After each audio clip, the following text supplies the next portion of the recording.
the British War Relief Society presents Morris Evans in the England speeches from Shakespeare's Richard II and Henry V, with music specially composed and directed by Lehman Engel.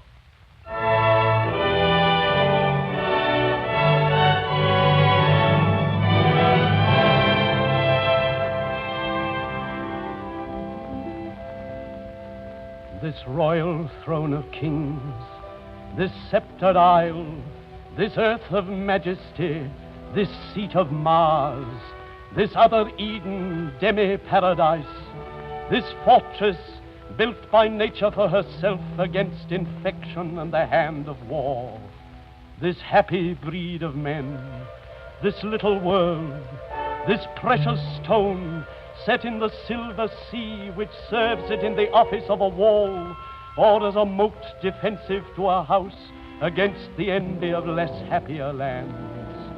This blessed plot, this earth, this realm, this England.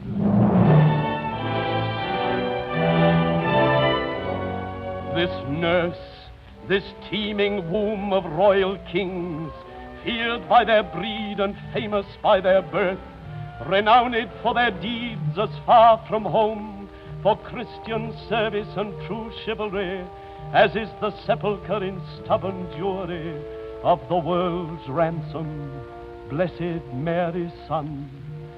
This land of such dear souls, this dear, dear land.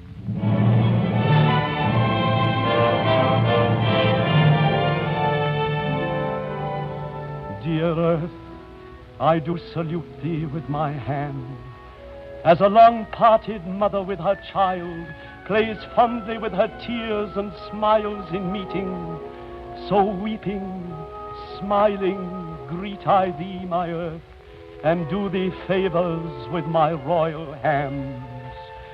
Feed not thy sovereign's foe, my gentle earth, nor with thy sweets comfort his ravenous sense, but let thy spiders that suck up thy venom and heavy-gated toads lie in their way, doing annoyance to the treacherous feet which with usurping steps do trample thee. Yield stinging nettles to mine enemies, and when they from thy bosom pluck a flower, guard it, I pray thee, with a lurking adder, whose double tongue may with a mortal touch throw death upon thy sovereign's enemies. This earth shall have a feeling, and these stones prove armed soldiers, ere her native king shall falter under foul rebellion's arms.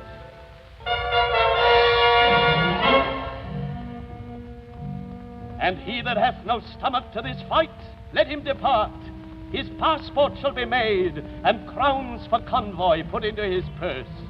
We would not die in that man's company that fears his fellowship to die with us. This day is called the Feast of Crispian. He that outlives this day and comes safe home will stand a tiptoe when this day is named, and rouse him at the name of Crispian. He that shall live this day and see old age will yearly on the vigil feast his neighbors and say, tomorrow is St. Crispian. Then will he strip his sleeve and show his scars and say, these wounds I had on Crispian's day. Old men forget, yet all shall be forgot, and he'll remember with advantages what feats he did that day. This story shall the good man teach his son, and Crispian shall ne'er go by from this day to the ending of the world, but we in it shall be remembered, we few, we happy few, we band of brothers.